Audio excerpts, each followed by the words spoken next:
Fala pessoal, meu nome é Matheus Andrade, sou o representante, o porta-voz do grupo da disciplina de Sinais e Sistemas Lineares e estou aqui trazendo a resolução das questões da primeira semana, certo? O meu grupo é formado por mim, Matheus Andrade, Camila Raquel, Erinaldo Trajano e Pedro Arthur. Então vamos lá com o passo a passo das resoluções dessas questões. A primeira questão, a 3.4-5, do livro do latim, Sinais e Sistemas Lineares, diz o seguinte: aproxime a seguinte equação diferencial de segunda ordem por uma equação de diferença. Então, a questão pede que transformamos, aproximamos essa equação aqui, que ela é diferencial, está no tempo contínuo, para uma equação de diferença, que é nada menos que uma equação no tempo discreto, certo? E para resolver essa questão, vamos utilizar da definição de derivada, para que vai facilitar bastante, certo? Então vamos lá. A definição pura de derivadas é essa daqui. dy dt é o limite de t tendendo a zero de dois pontos. Então eu vou aproximar esses dois pontos a uma distância infinitesimal, a ponto de quase eles se tocarem, mas não se tocam porque o t não vai ser zero, ele vai tender a zero, certo? Então, essa aqui é bem simples, todo mundo já conhece. E aí, o que vai demandar um pouco mais de esforço é desenvolver a derivada de segunda ordem. Que aí a gente faz a derivada da derivada, que já está feita aqui. Então, vamos lá fazer essa derivação de segunda ordem. Então, basicamente, ela vai ser o primeiro termo menos o outro termo de t tendendo a zero. Então aqui a gente já tem o primeiro termo, ele é y de n menos y de n menos 1. Essa aqui foi a derivada de primeira ordem. E já a segunda ordem é esse termo todinho aqui, ele é o primeiro termo. Então ele se repete menos o segundo termo, que é y de n, aí vai ficar n menos 1, menos y de n menos 2. Ele adiantou uma casa, que é o segundo ponto. Isso tudo sobre t elevado t tendendo a zero, desculpa. E aí a gente despreza já esses dois limites, porque todos os t's estão tendendo a zero. E realizamos algumas operações aqui a fim de simplificar. Como está tudo sobre t aqui, somamos, y de n fica y de n menos 2, y de n menos 1, porque o negativo vem para cá, mais y de n menos 2, certo? Está aqui. E aqui a divisão de frações, então repete o primeiro termo e multiplica esses dois aqui, que fica t ao quadrado. Então essa aqui é a definição da derivada de segunda ordem. Bom, e agora ficou bem simples, pessoal? A gente já sabe quanto vale esse termo e esse termo, então é só substituir nessa equação para termos a aproximação da equação de diferença. Então vai ficar a seguinte forma, esse emaranhado aqui de letras. Mas, esse primeiro termo, a gente já tem aqui, é só repetir. Só lembrando que a gente vai já desprezar o limite de t tendendo a zero, porque a gente já sabe que t vai ser um número muito pequeno, infinitesimal, então não precisa escrever aqui, que toda vez que o t aparecer agora, ele vai ser um número infinitesimal, certo? Então, d ao quadrado de y sobre dt ao quadrado, a gente já tem, então é só repetir, simples. Aí mais a1 e a derivada de primeira ordem. Então, e agora a gente faz as operações a fim de simplificar.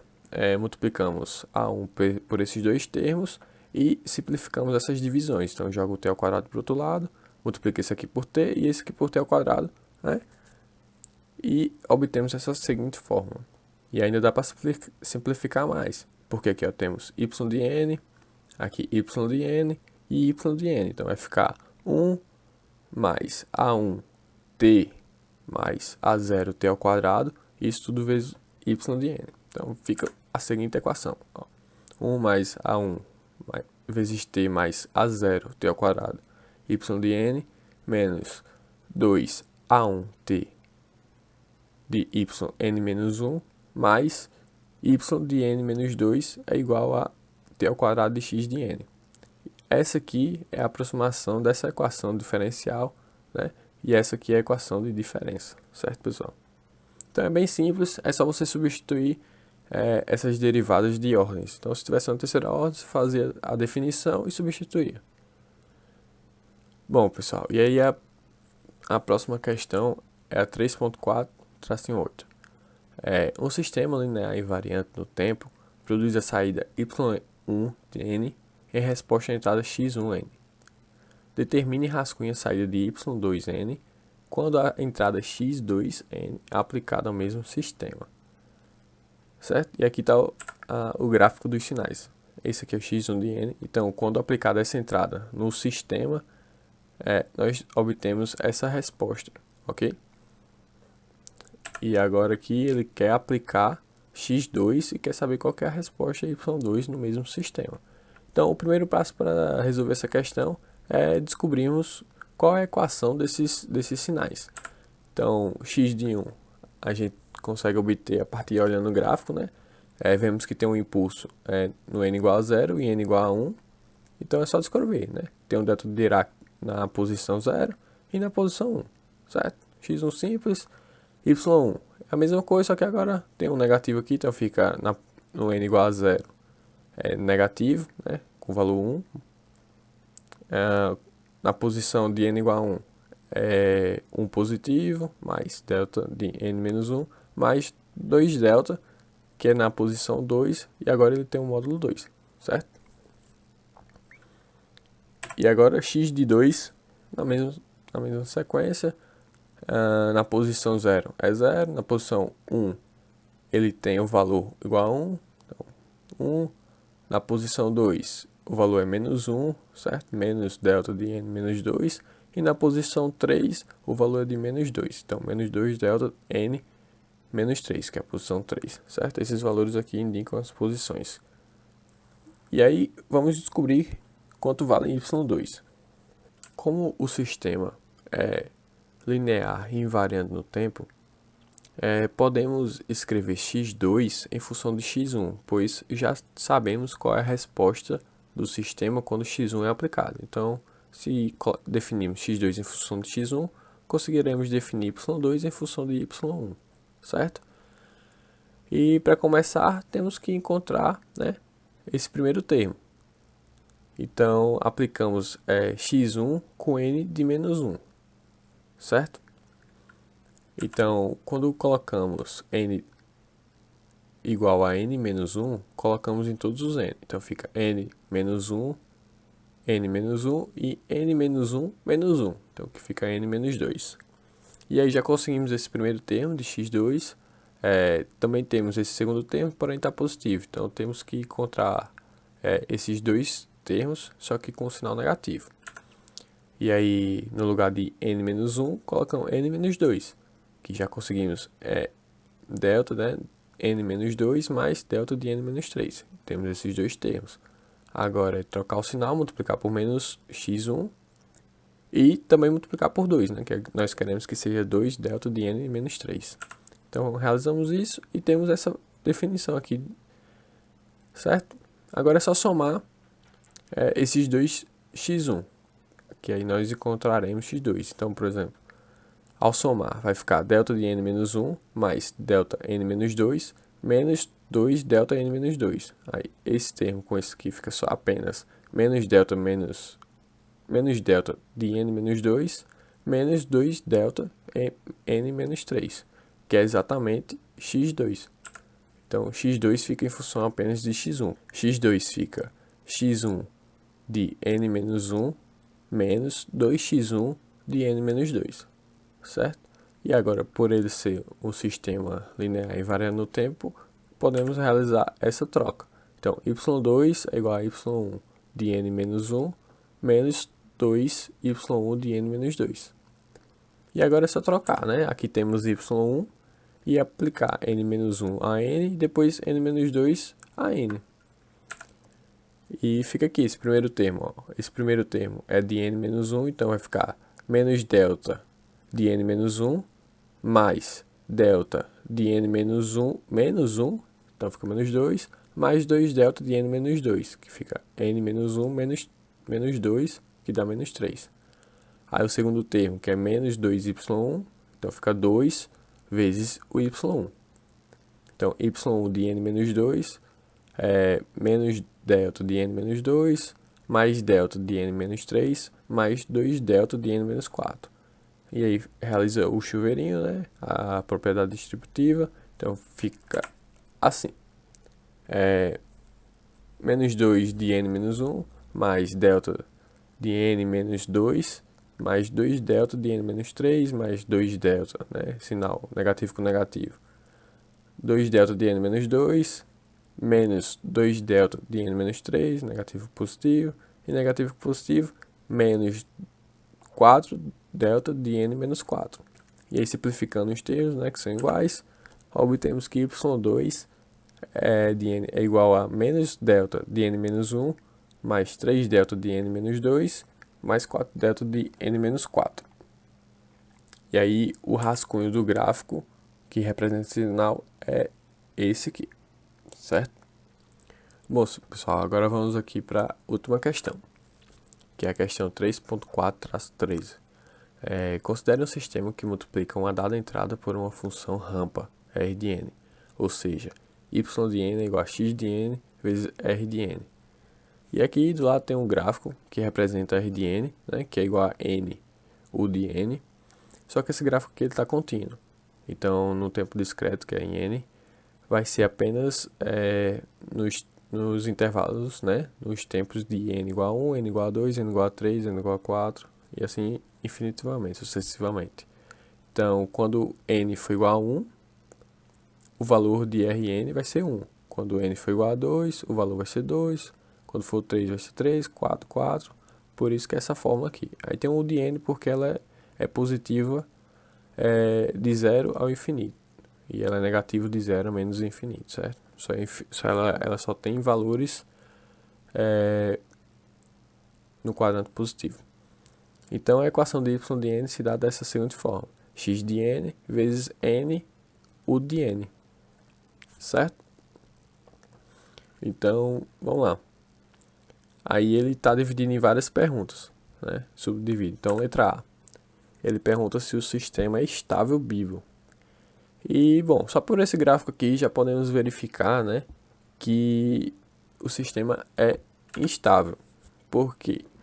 Porque se eu atribuir que xn, né, essa entrada seja uma constante, vamos supor 2, y de n vai crescer infinito, vai crescer ao infinito, certo? Ele não vai ser estável, porque ele vai tender ao infinito com o passar de n, já que uma rampa ela é infinita.